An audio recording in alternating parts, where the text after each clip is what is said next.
be presented to us as we ask for your guidance, dear Lord, to be a better person tomorrow than we were today, to be a better person next year than we have been this year. And may we continue in this path of love and guidance that you protect us. And may we all multiply these teachings in our endeavors daily with your protection and permission. We will start this beautiful last Saturday, the SSP of the year 2025. And so be it. We will need to bring some more chairs, yes. As we gather ourselves and prepare ourselves to sit down and do everything that we have to do, I would just like to say briefly that, as I was saying earlier, that this is the last Saturday of our at the SSP. You want to stand here so they can sit down? As we take this moment to connect with one another and be with one another, we all good? Actually, yeah, good, perfect. So we all would like to give thanks to one another and give thanks to Kirsten to bring this message entitled The Eternal Message of Christmas. Daniel, are we already live? All right, perfect. We just want to also remind everyone that is watching us live that even if you're watching this later on, that you hit the like button, interact with us as Kirsten is talking with us tonight, and give us the help as far as making this message also reach others as we do this part. Also, the message will be multiplied online as well. With no further ado, we'll pass the word to Kirsten. Kirsten, please. Thank you, Leo.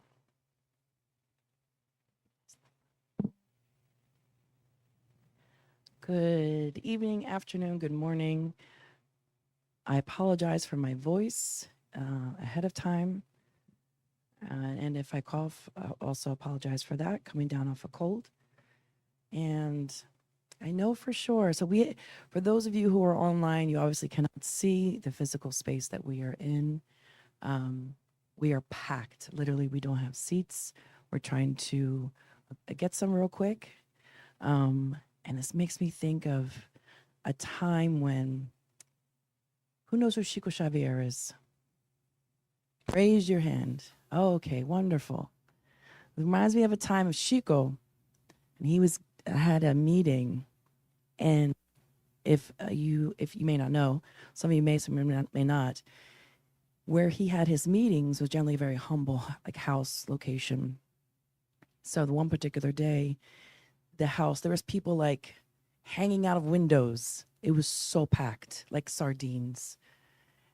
And people always, hundreds of people were going there to see Chico. And Chico, in his humility, said something that I'm going to repeat here today because I feel it's the same. Because no one came here today to hear me talk. For sure, I know that. With all the honesty and transparency here, I know that we all came here today because we want a little bit of Christ. We want to feel him a little bit closer to us because we miss him, his love, that tenderness of a father, that caring, that unexplainable something that when we think about him brings us warmth in our heart on this very, very, not terribly, but cold day. Which brings us to this eternal message of Christmas. And let me also start by saying today's talk will not be long. Normally we do about almost an hour and we do a Q&A. Today is a special day. Today we are doing our annual Christmas fundraiser, and we just wanted to talk a little bit about Christmas, about Jesus, and remind ourselves why we celebrate Christmas. Christmas is not just December 25th.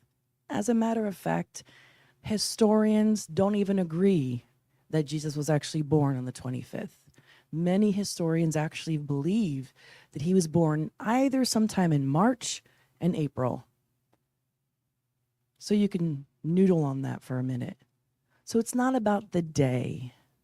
It's not about the specific day and time, but rather it's an invitation for us, if not every day, perhaps this time of year, and we all can feel it in the air, that warmth, that jolliness that's just around this time of year. That is the message, that warmth, that kindness, that love. And today, our brief presentation, we're bringing quotes from the book that's not yet in English, called Antologia Mediúnica do Natal. I think that's the, hold on. Yep, okay, sorry. My editor forgot to put it here on the first screen, AKA Daniel. If you have not read that book, in English, it would be called something like The Anthology of Christmas. It's a book of poems and stories and messages. Fantastic.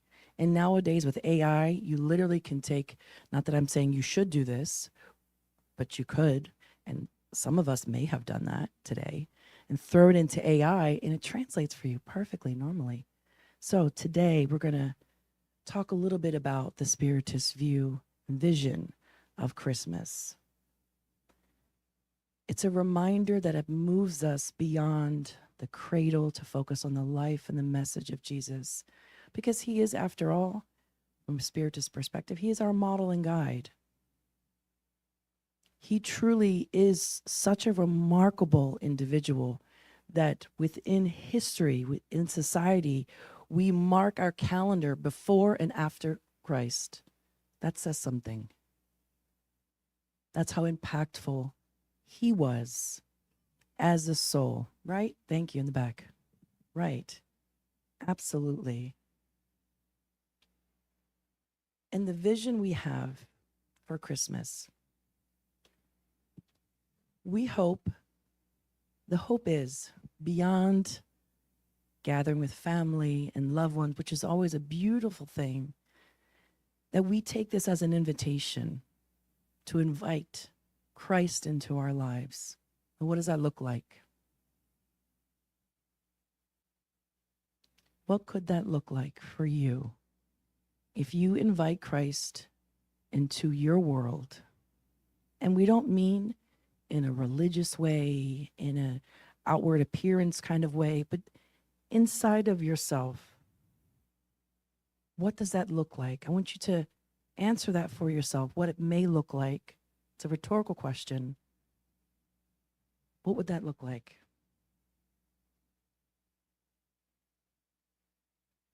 The Christmas manger is the symbol of the simplest and purest hope.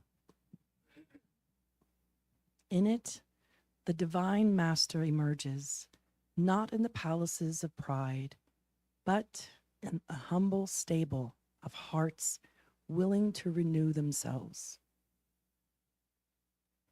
Christmas can be every day if we choose. Really, it sounds almost cliche, but it's the reality. Why was Jesus born in such humble and simple ways? To remind us that it's not about the flashiness, it's not about the presents. And if you look back in history, and there's a ton of history about St. Nicholas in the Netherlands and Holland and all over, and throughout history, and how Christmas came to be, and all of the financial gains But let us try to look at all the positive. That normally it's a time that we gather together, the ones that we love. And really it's a time for us to reflect as they share here. Our willingness to renew ourselves. As the message was read from Happy Life, Joanna tells us, be open to new ideas. That's about renewal. And if I ask you, are you open to new ideas? Think about that for a second. If you have your sister, brother, spouse, cousin, neighbor comes to you with an idea, a positive one, and like, oh, I have this idea, and you're like, I like my ways. Especially the older we get, right? Kind of used to the ways in which we do things. But Joanna says, be open to new ideas. Be open. And here as well, we must be open in order for us to renew ourselves. Otherwise, we become like Scrooge. Who knows the story of Scrooge? He was stuck. He was stuck in his ways. We don't want to be Scrooge. Although the beauty of the story of Scrooge that is told to us is a humanizing story, right? Because first we're like, oh, he's mean, he's awful, or like the Grinch. But all throughout the different stories we hear, the stories help us to humanize the Grinch, the Scrooges, for us to remember that we are all sons and daughters of God.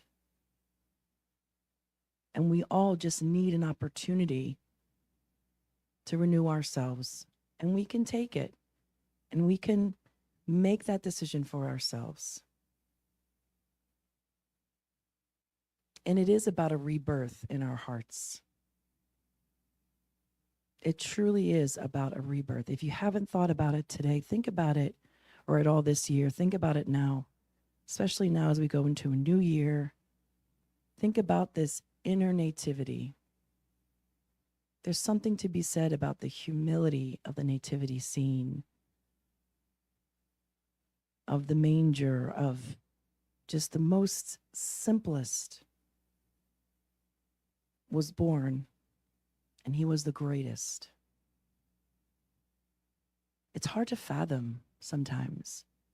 But here was Jesus, this great, perfect spirit,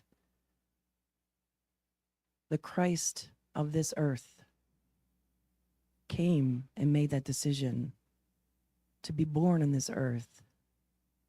Can you imagine being wherever he was before and then making the decision to come here? We can't even fathom that. We can barely fathom spending the holidays with relatives who are annoying. We have to do like prayers and lots of yoga and spiritual meditation sometimes before we have to go be around difficult relatives, or we avoid them altogether. Imagine a whole planet of people who you know will not understand you, who will persecute you. But he came because he loves until today. In the book they share, do not merely celebrate the birth of Jesus in Bethlehem 2,000 years ago. Strive for the rebirth of his divine teachings in the intimate Bethlehem of your own soul. Every day is an opportunity for Christ to be born anew within us. Strive for the rebirth of his divine teachings. Jesus didn't come to bring a new religion. Contrary to popular belief, he didn't come to bring Christianity. He came to love. And then man, we put him into these boxes of religion and all these. But he came simply to love. To love and to show us how to love, to forgive, how to treat our neighbor, how to love our parents.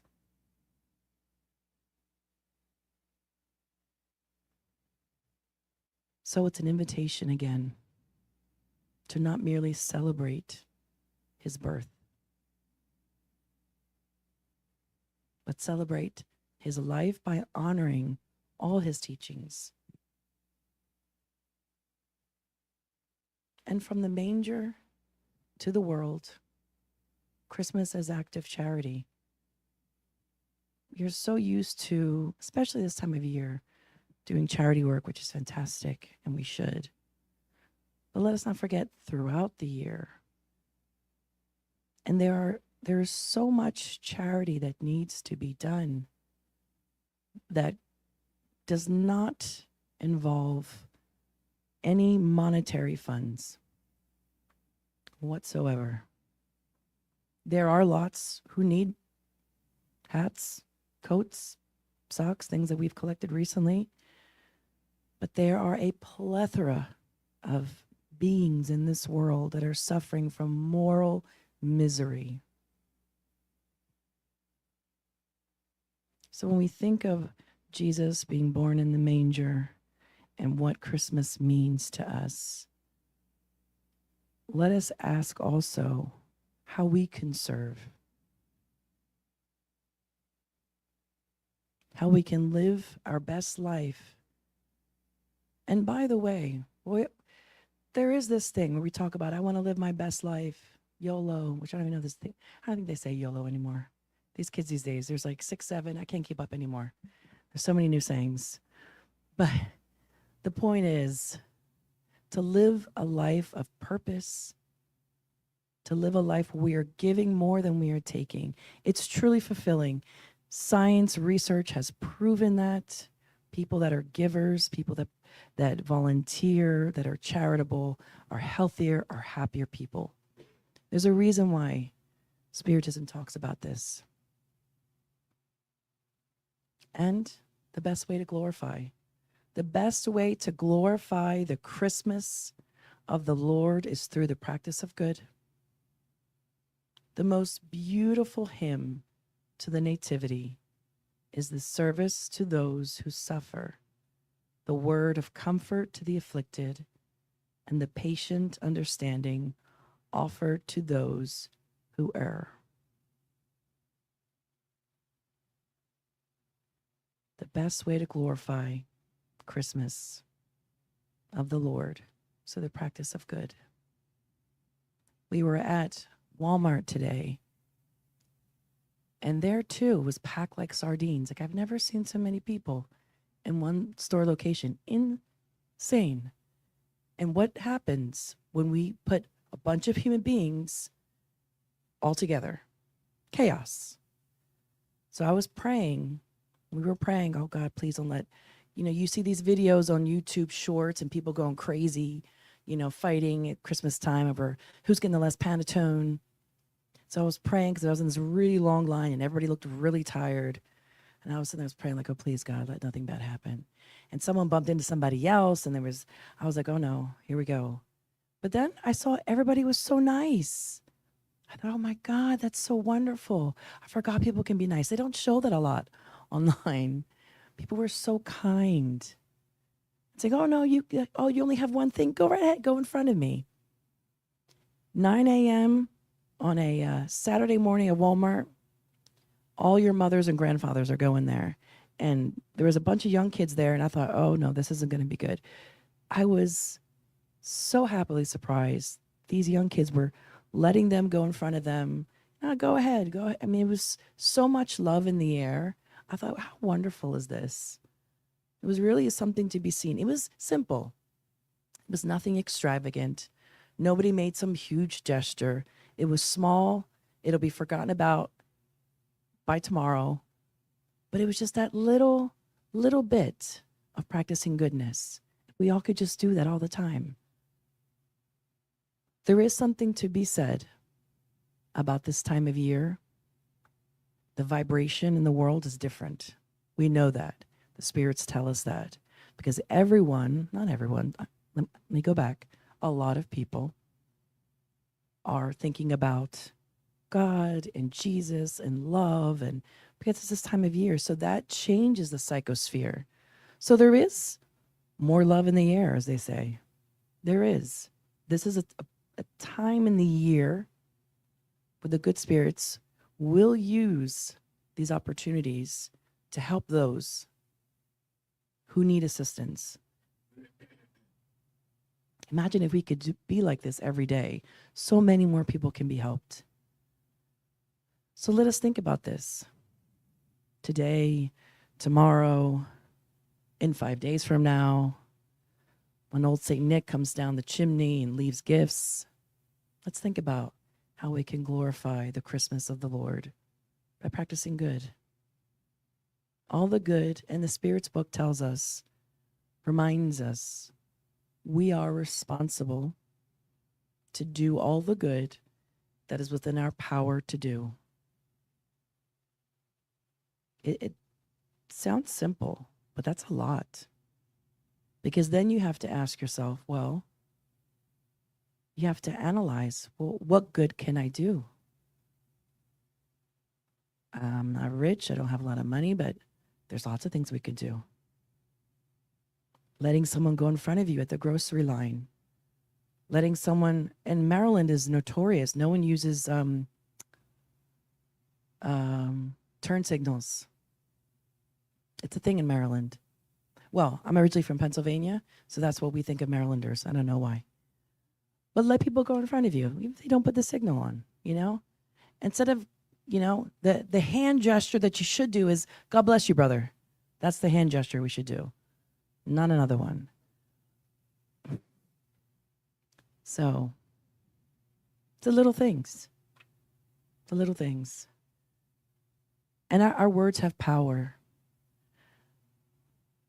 My editor was just telling me today this story, and he was saying, oh, you know, one time Raul Teixeira was driving in a car, and he was in Germany. And, you know, there in their highways and byways, their speed limit doesn't exist, really.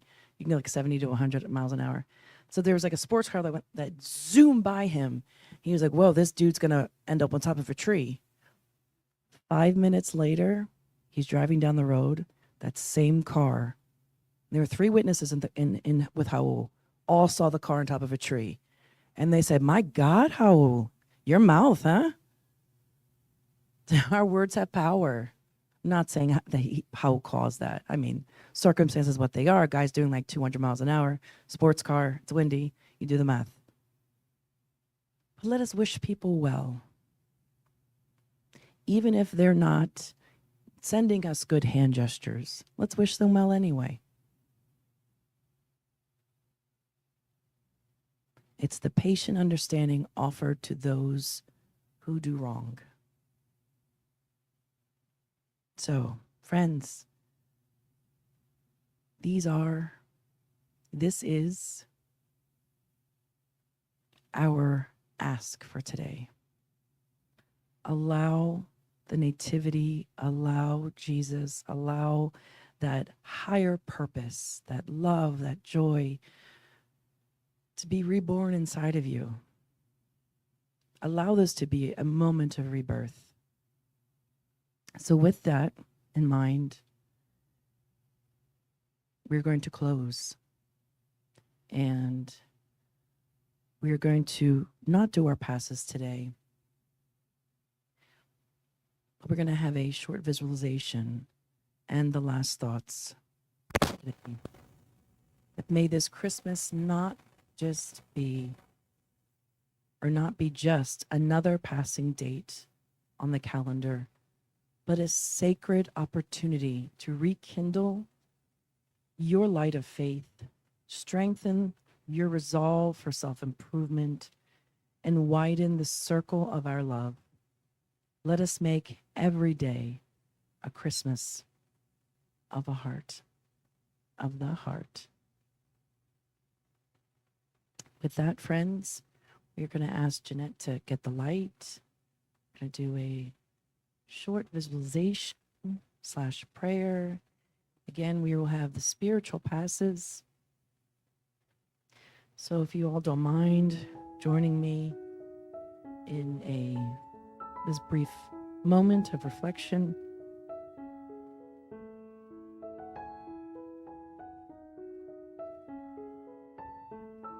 And we're going to be turning on the music, soft, gentle music.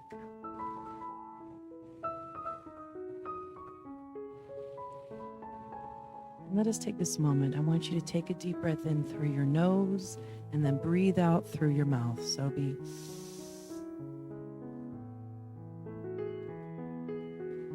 it one more time with me. Breathe in through your nose.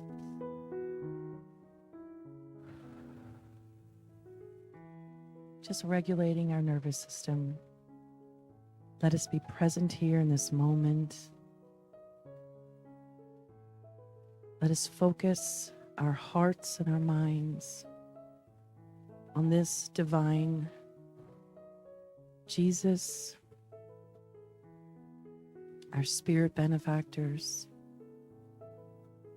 And let us open up our hearts. Let us humbly be open to new and positive ideas, not just today, but every day. Dear God, dear Jesus, and our spirit guides, help each one of us today and always, those in both realms of life,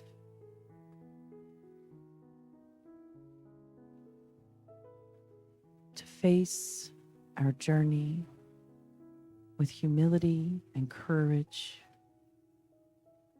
with faith and joy.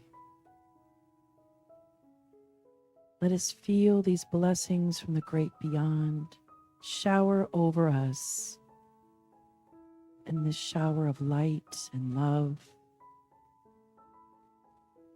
like a warm embrace as Jesus comes to remind us that he loves us still, forever and always.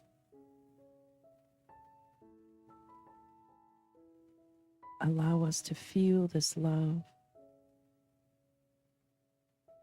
Allow our hearts and every cell of our body be filled with these loving vibrations. May our hearts be softened. May we be guided to forgive, to be indulgent. Dear God, we thank you for the blessing of our existence. We ask for all those in this world, across countries and cities. May your love bring them peace, bring them joy and healing. And may Jesus be born again in our hearts. With immense gratitude for this moment,